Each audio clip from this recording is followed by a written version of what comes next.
The town of Ashwood had one place everyone avoided: the Blackwood Mansion. Perched at the edge of a dying forest, its windows looked like hollow eyes watching the world rot. The locals whispered a single rule: never speak inside that house.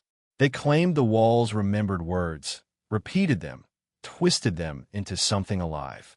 But rules exist to be broken, and we were 16, reckless, restless, and aching for something to prove. My friends dared me to spend the night inside. One night, no big deal. I laughed, masking the dread scratching in my chest. We crossed the iron gate at dusk. The air grew heavier the closer we stepped, as though the mansion exhaled dust and shadows. My flashlight beam cut across broken shutters, rotting wood, and a door hanging on rusted hinges. Inside, silence clung thick, broken only by our boots creaking on warped floors. The air smelled of mold and something faintly metallic like old blood. "Hello," one of my friends whispered, smirking. His voice bounced off the walls, echoed back softer, stretched longer, until it wasn't quite his anymore. We froze. The house had answered, not with a voice, but with a distorted replay of his own.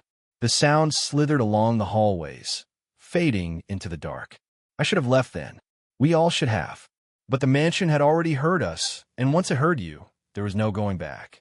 We stood frozen in the entry hall, our breath shallow. The echo of my friend's hello still crawled through the house, reshaped into something almost human, but not quite. It was softer now, as though whispered from inside the walls. "Probably just the acoustics," he muttered, forcing a laugh. But none of us believed it. The flashlight beam swept across peeling wallpaper, torn paintings, and a long staircase leading into a darkness that swallowed light. I could swear the wood shifted beneath us, groaning not from age, but from awareness. We tried to keep quiet. No words, just movements. But that silence felt unbearable, as if the house wanted to pull sound from us. My throat burned with the urge to speak. Then my other friend couldn't resist. "If you're so haunted, say something back," he whispered. The answer came immediately. A low murmur rolled through the halls, rising and falling like someone imitating his tone. The words were nonsense, garbled and wet, but the cadence was exact, his voice, yet not his. He went pale. "That's not funny." We hadn't moved. None of us had spoken. The house had repeated him, warped him. Then from the second floor we heard a thud, slow, deliberate, as if someone had stepped forward. My flashlight swung upward, catching the railing. Empty. But then the whisper returned. This time it wasn't echoing our words. It was saying something new. It called my name. Hearing my name in that broken voice paralyzed me. It wasn't possible. No one else was in the mansion. But the whisper had shape, intent. It knew me. "Stop messing around." I hissed at my friends, but their faces told me the truth. They hadn't spoken. The second floor groaned again, boards bending under unseen weight. We edged back toward the door, but when my friend yanked it open, the knob turned in his hand like it was locked from the outside. Rust flaked off, the wood shuddered, but the door wouldn't move. We were trapped. "Fine," my bravest friend muttered, trying to sound tough. "We go upstairs. See who's playing tricks."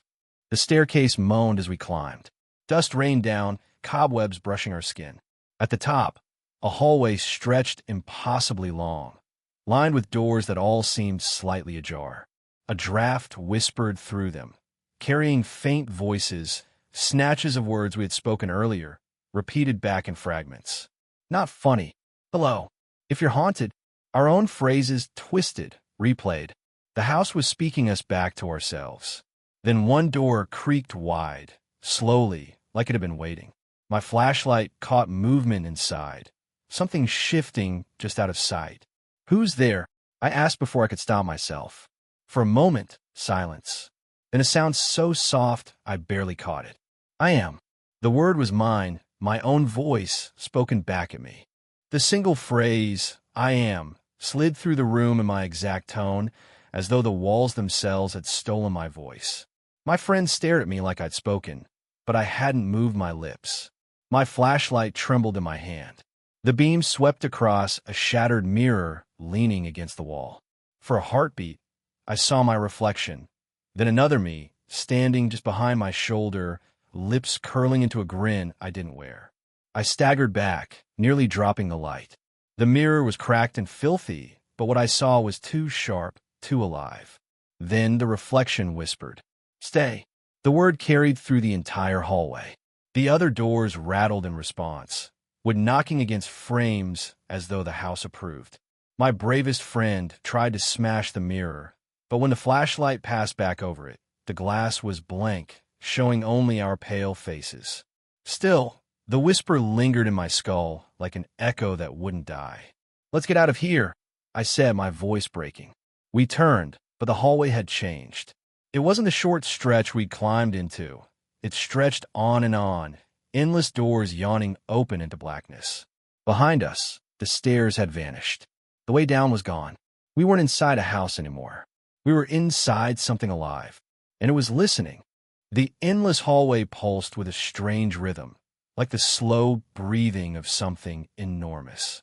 Each door whispered faintly, their hinges creaking as though straining to release the voices trapped inside. We kept moving, afraid to stop. My flashlight beam caught torn wallpaper, scrawled with sentences written in uneven handwriting. I leaned closer. My stomach turned. They were phrases I'd spoken in my life. Mundane things like, "Don't forget your keys," or "I'll be back soon." My voice, my past, smeared into the walls as if the house had been recording me for years.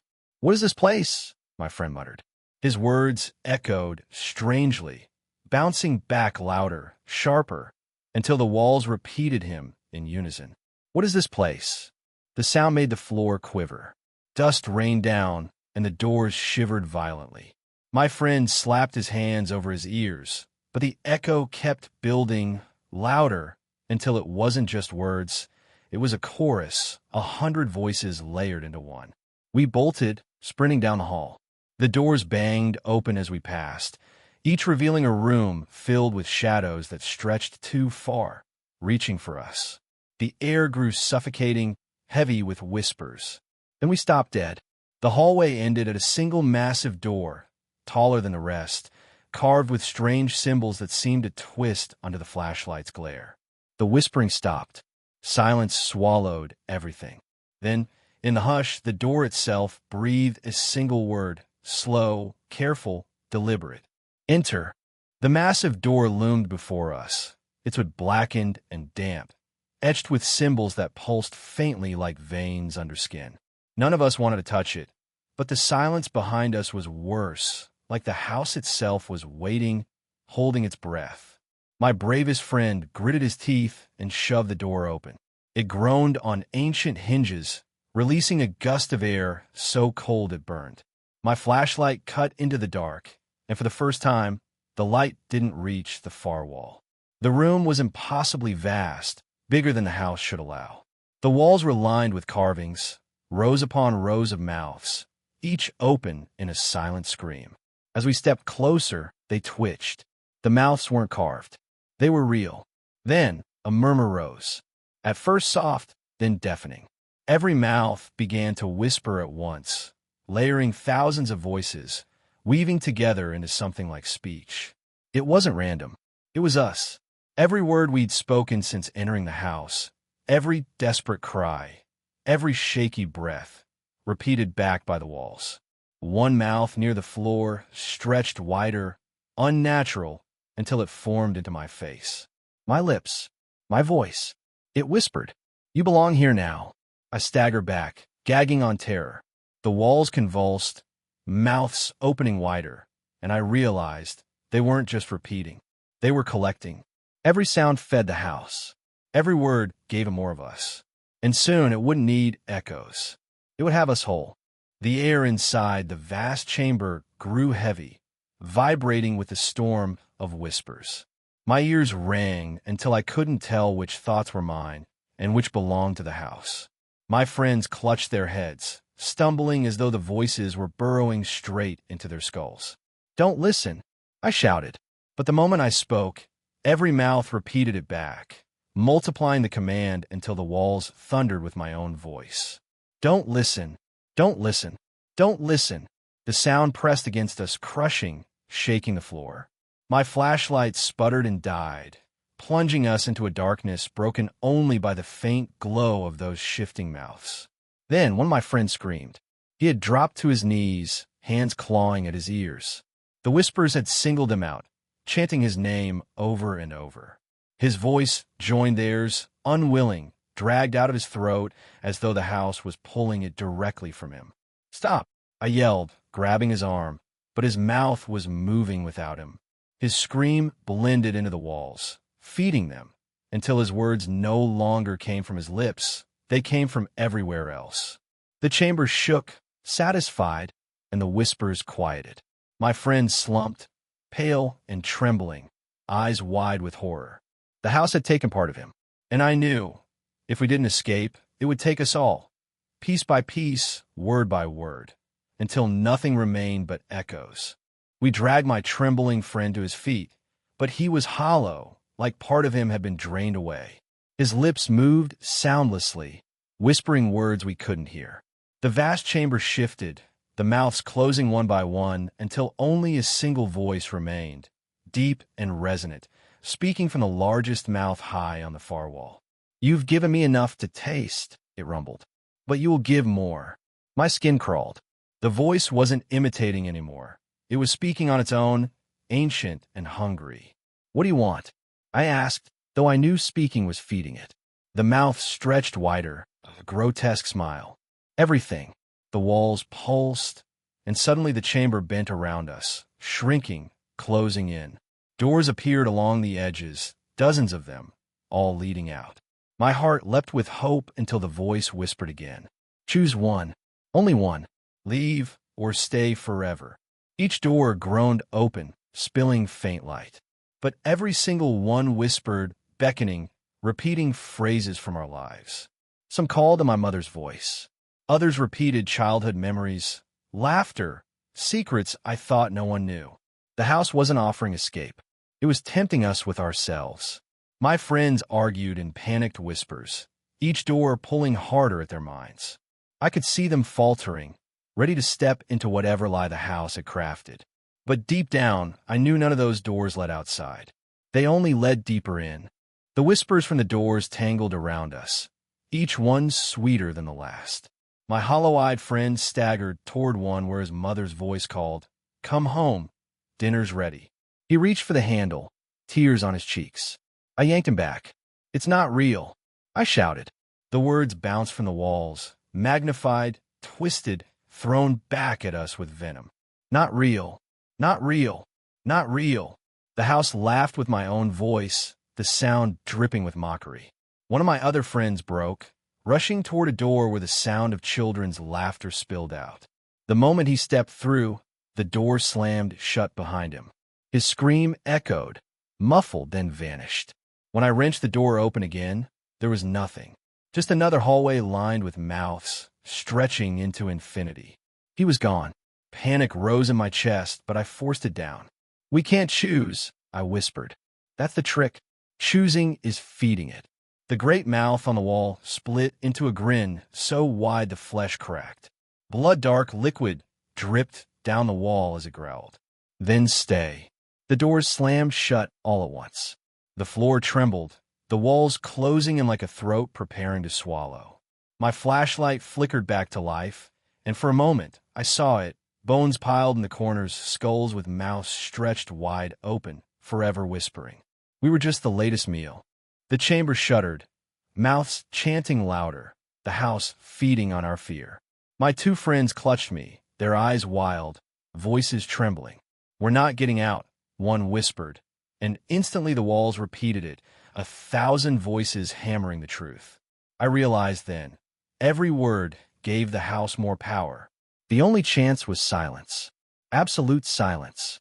I pressed a finger to my lips.